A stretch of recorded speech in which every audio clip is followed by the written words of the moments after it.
हे मुकुंद तुम्हारी जय हो जय हो। सनातन धर्म में विजयदशमी का पर्व बेहद खास माना गया है। पौराणिक कथाओं के अनुसार यह पर्व रावण पर भगवान राम की विजय का प्रतीक है। यह दिन पूरे देश में बहुत ही धूमधाम के साथ मनाया जा रहा है। इस साल भी यह पर्व अश्विनी मास के शुक्ल पक्ष की दशमी तिथि को पूरे देश में मनाया जा रहा है। और आज के दिन जो भी भक्त सच्ची श्रद्धा के साथ पूजा कर रहा है, उन्हें भगवान श्री राम के साथ साथ माता दुर्गा का भी आशीर्वाद प्राप्त हो रहा है। आप सभी को दशहरे की हार्दिक शुभकामनाएं। हम सभी यह तो जानते ही हैं कि भारत में दशहरा मनाया जा रहा है, लेकिन क्या आपको पता है कि भारत से हजारों किलोमीटर दूर एक ऐसा देश भी है जो कि मुस्लिम देश है, लेकिन वहाँ पर भी दशहरे का पर्व बेहद धूमधाम के साथ मनाया जा रहा है। और आपको यकीन नहीं होगा, लेकिन इस देश में 90% मुसलमान हैं। तो आखिर कैसे ये मुस्लिम दशहरे का सेलिब्रेशन कर रहे हैं, आखिर क्या कारण है इसके पीछे, सब जानेंगे आज के इस वीडियो में। स्वागत है आपका डिजाइन टू फक हिंदू पर, और मैं हूं आपके साथ आपका दोस्त धीरेन। इससे पहले भी हम कई बार इंडोनेशिया पर बात भी कर चुके हैं, और हम सभी जानते हैं कि इंडोनेशिया के मुस्लिम पहले हिंदू ही थे।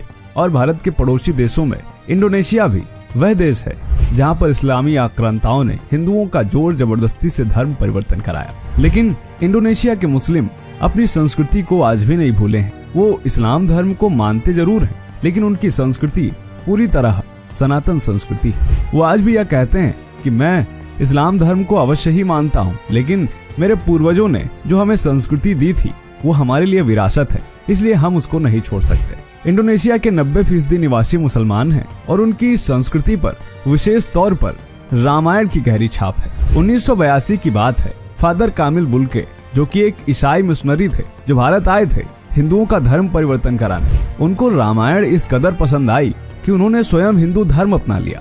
और न सिर्फ हिंदू धर्म अपनाया, बल्कि रामायण पर रिसर्च भी करने लगे।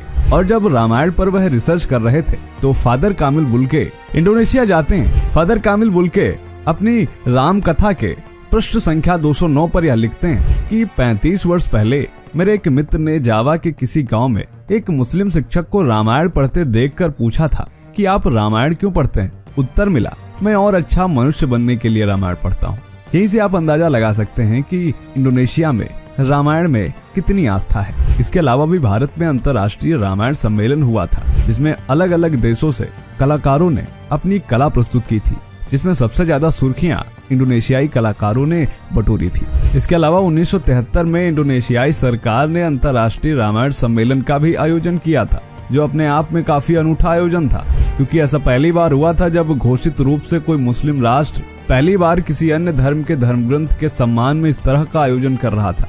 इसी बीच पाकिस्तान का एक दल भी इंडोनेशिया के बुलावे पर इस सम्मेलन में गया हुआ था। पाकिस्तानी दल, जिसमें पाकिस्तानी विदेश मंत्री भी थे, ये देखकर चौंक गए कि कैसे इंडोनेशियाई सरकार रामायण का मंचन करा रही है। इसके बाद पाकिस्तानी विदेश मंत्री ने पूछा कि राष्ट्रपति साहब, आप ऐसा क्यों कर रहे हैं? एक मुस्लिम देश होते हुए भी आप कैसे रामायण का मंचन करा सकते हैं? तो इंडोनेशिया के तत्कालीन राष्ट्रपति सुहर्तो ने जवाब दिया कि हाँ, हम मुसलमान जरूर हैं, लेकिन हमारे लिए हमारी संस्कृति सबसे ज्यादा महत्वपूर्ण है। इस्लाम हमारा धर्म है, लेकिन रामायण हमारी संस्कृति, इसीलिए हम रामायण का मंचन करा रहे हैं। और आज इंडोनेशिया के कोने कोने से भगवान श्री राम की भक्ति देखने को मिल रही है।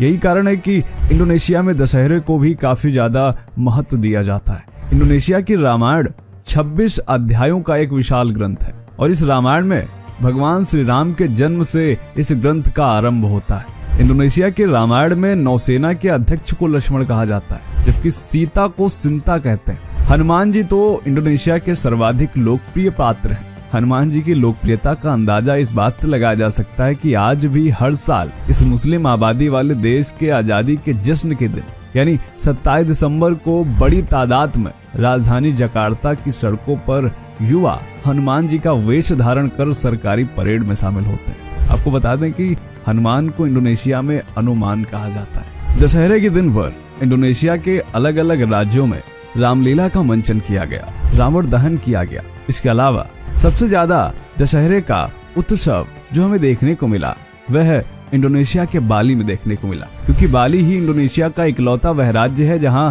सबसे अधिक हिंदू आबादी निवास करती है। यही कारण है कि बाली में प्रमुख रूप से दशहरे की धूम देखी गई। इस अवसर पर स्थानीय हिंदुओं और मुस्लिमों ने एक साथ मिलकर रामलीला मंचन में भाग लिया और पूजा भी की। इंडोनेशिया में भगवान श्री राम को जीवन का नायक माना जाता है।